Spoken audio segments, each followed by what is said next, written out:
Hey there, on the boat. Guten Tag, schöne Mademoiselle. My husband say, hello, young lady. You want to talk to us?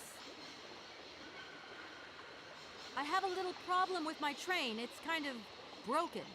I've absolutely got to get it out of the station. Do you think you could tow it over to the wall with your barge? Lock closed. Barge blocked. But if the locks were open, would it be okay to tow my train then? Por qué no? More money for that work. Da, it's possible. My husband say we help you if you give money. Right. And how much do you want? Cinquante. He want $150. $150? I don't have that much. No money, no barge. Let me offer you $75. Nay, $125. Out of the question. $100 and not a dime more.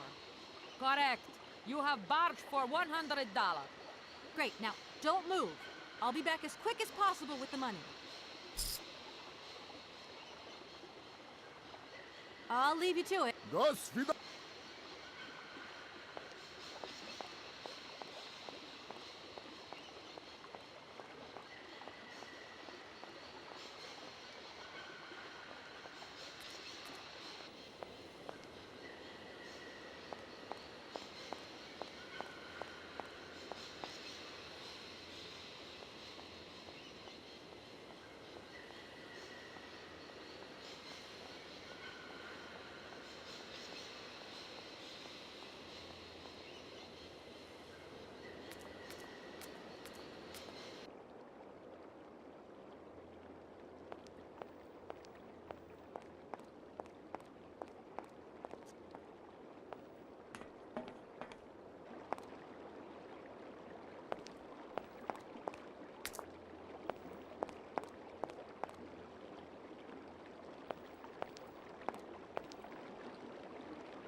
Excuse me. Can I disturb? No, You could be a little bit nicer about it. keep quiet. In case you haven't noticed, we're somewhere that requires silence and tranquility.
Good day to you, gentlemen. Tell me, young lady, to what do we owe this pleasure? Please do be brief. We do not have very much time on our hands. As rectors of this university, we have serious matters to attend to, and our time is precious. I have heard you wish to meet the owner of the train that is currently in your station. May I know the reason for your summons? We are surprised that your train has not yet left, miss. The situation is most regrettable. The rules do clearly state that trains are meant to come and go and not remain stationary at a platform. Trains should first stop, then subsequently leave. That is the rule. We agree then, dear colleagues, that what we're dealing with is deviant behavior. This matter really is cause for concern. It's a clockwork train, you see? So it needs winding up again. Unfortunately, there is no equipment in the station to do this. A clockwork train? That's strange. How very quaint. You mean it's some sort of mechanical toy? You are causing a hindrance to us, miss. I am very hopeful that I will find what I need along the wall. The wall? Miss, that really is not a suitable place for you to go. Especially for a young lady. You see, miss, we freely admit that every day we praise the existence of that particular edifice. We owe the integrity of our dear university and the fine education it provides to the wall. It protects us from harm and invasion from the unknown. May God protect us from what is beyond those ramparts, miss. Please believe me. I don't have any choice. I must continue my journey. Such a decision is a correct one since it's in line with regulations. Thus, your train will indeed be able to leave. And consequently cease to obstruct our station. That idea of the station aviary is really very original. It's the pride of our university. One of the specialties taught here is zoology, you see, and more particularly, ornithology. Proper study and instruction should not be limited to books. Observation of living matter is indissociable from theoretical questions. It contains some very rare specimens that have been brought back from faraway, exotic countries, especially for our university, by the world's most intrepid explorer. Do you remember Alexander Valenbois and his peculiar bird? Absolutely.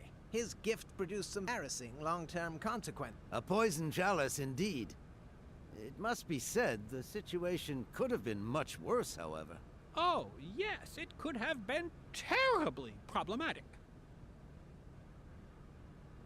You wouldn't know if there is any forest Sauvignon here in Barrackstadt, would you? Absolutely.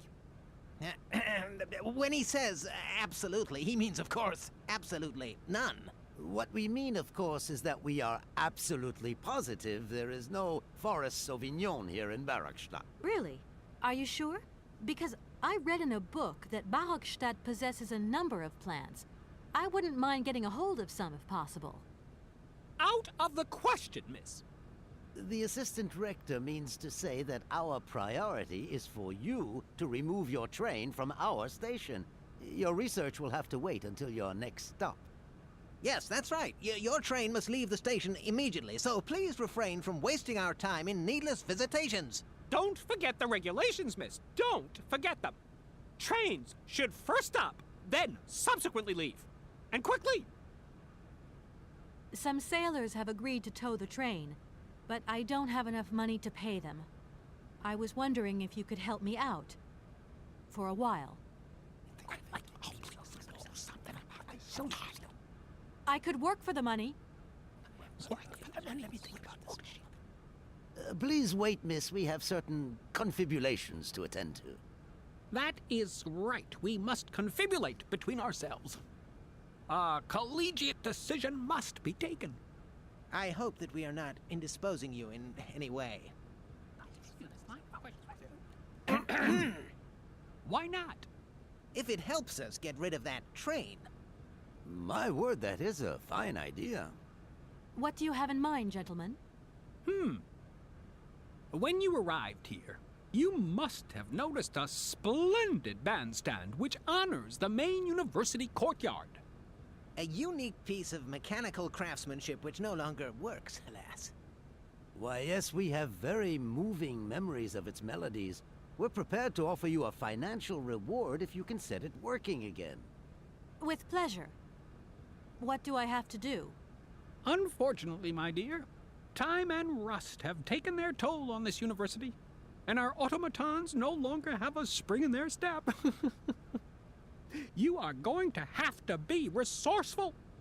To tell you the truth, there are a number of complex mechanisms here in Barakstadt, and it would appear that we have unfortunately lost their operating instructions. Your train, however, is an extremely ingenious invention, so you should be no stranger to complex mechanisms, should you? We are therefore counting on your ingenuity, miss. I hope that I can show myself worthy of your faith in me, gentlemen. Well, my dear colleagues, one more university matter nicely tied up.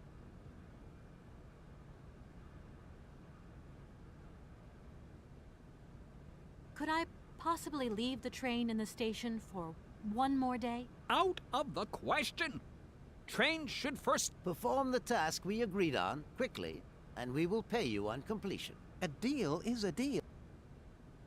Here we are, busy chatting, and look at the clock. It's tea time. Already? My word, doesn't time fly by? Thank you for a charming visit, miss. And thank you, gentlemen.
No point.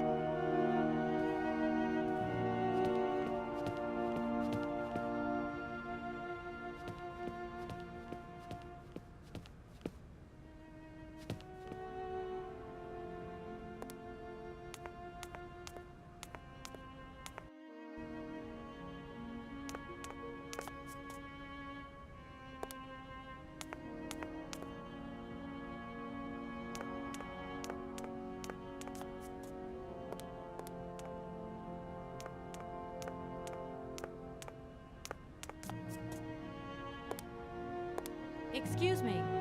Sir, please, just a moment. Yes, what is it? I'm not deaf, no. I am sorry to disturb you in your work, sir, but This young mammothus primigenius is barely 40,000 years old. Fantastic, wouldn't you say, miss? yes. Probably. What do you mean, probably? I don't know. You don't know? Oh, you don't know, I see. What can I do for you, my dear child? My train stopped in a peculiar aviary. It's very odd. A lot of bird species seem to seek harbor there. Ornithology is far from being my favorite subject, but I must concede that the station is the pride of the university. It was initially intended for teaching purposes, but then birds started arriving from all around the world. Seems that there are still rare species breeding there and flourishing. Are there? Can you give me an example? I have been told about a kind of bird with peculiar habits. Let's see now, the Amazon cuckoo. That's right. But, oh, I'm so foolish. I can't remember what was so special about it. Just that its behavior is very peculiar. The Amazon? Where's the Amazon? What is the Amazon? I'm sorry, my dear, but one cannot learn everything in a lifetime. Specialization is the key to real knowledge. Why don't you pay a visit to our library? Thank you very much. If I were to say Forest Sauvignon to you, what would you say? Oh, let's see. Sauvignon. Sauvignon? I would say it's some kind of tropical shrub, don't you think? We are talking about the same plant then. It is a very rare shrub with small, juicy fruits. I found a book about the Amazon, and it says that there are even Sauvignon plants growing right here in Bergstadt. You wouldn't know where, would you? Amazon Sauvignon plants here? No. No, I don't think there are any. Highly implausible. But, you should ask the station master. He is keeper of the greenhouse at our university, so he could tell you more than me. Oh, thanks very much. I'll leave you in peace. I hope I haven't disturbed you too much. Sorry? No, not at all, my dear child.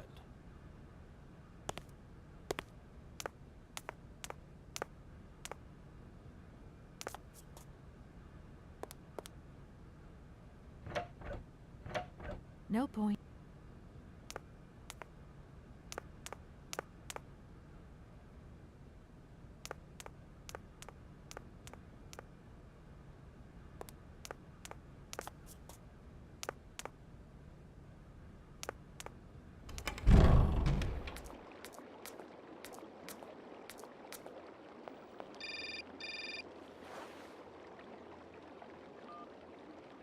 Hello? So, you got him then, this air? Ah, it's you, Mr. Marson. Good day, and how are you, sir? I'll feel a whole lot better when this whole business is over and the sales contract is signed. Where the hell are you? I'm in Bergstadt. What? What in God's name are you doing there? It's a magnificent university town. It would appear Hans Vorarlberg once passed by here several years ago. So if he isn't there anymore, then there's no point hanging around. I hear what you're saying, sir, but I have good reason to believe that Hans Vorarlberg is still alive. For the time being, I'm trying to gather extra information from people who have known him. What's your next destination? I'm not exactly sure yet. Doesn't sound like you know too much, Kate. I just need a bit of time, Mr. Marson. Yeah, well, time is what you ain't got. Keep me posted.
I'm sorry to disturb. What can I do?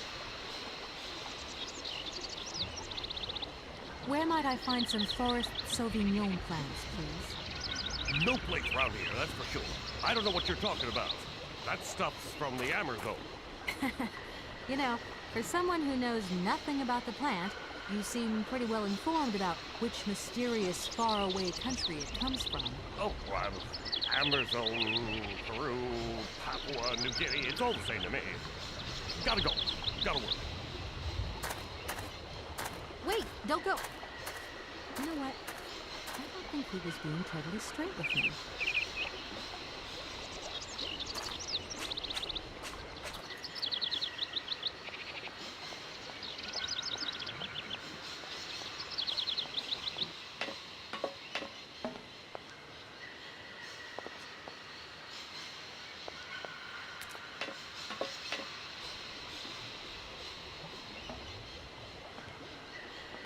Excuse me, Station Master, but I need you again. Can't you see I am very, very...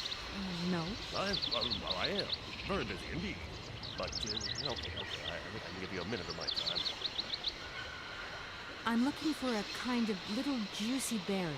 You don't know where I could find some? Look, lady, station doesn't have any Sauvignon berries, not even forest Sauvignon. Funny you should mention it. That's exactly what I was looking for. Forest Sauvignon. Sauvignon, raspberries, red currants, they're all the same to me. And we don't grow none of them here. But you see, I have just read a very interesting book which says that the rare Sauvignon berry is actually cultivated here, in the famous Barokstadt University aviary itself. Well, if it's in a book, then don't believe everything you're reading, Miss. I don't know why, but I don't think you're telling me the truth. What do you mean? I don't know. How should I know where to find your stupid grave? Go ask your professor, what's his name, Pons, the paleontologist. But you're the master of this station, so you should know better than anyone. Nobody tells me anything. I don't know. Go see the old guy with the fossils.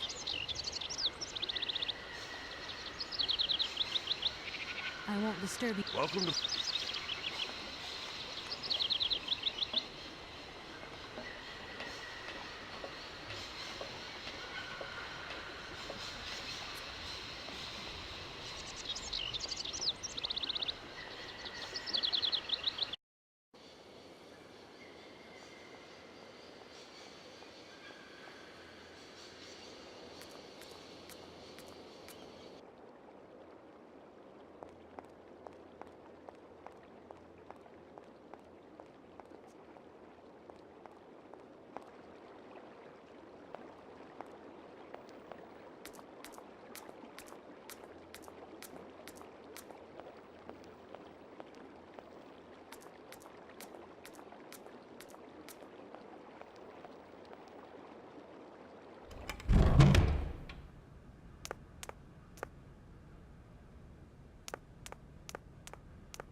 Professor, sorry to disturb you again. What is it you want to know? You wouldn't know where the I read about... It's actually he who sent me to you. I thought it a little strange, but he definitely said ask the paleontologist. You're the only one here, aren't you? Yes, yes indeed. What a strange way to behave. Well, I think he must have made a mistake, that's all. Nobody tells me anything here, and maybe you should ask the rectors. After all, they are in charge of the university. All right, thanks. I'll leave you in peace. I hope I haven't disturbed you too much. Sorry? No, not at all, my dear child.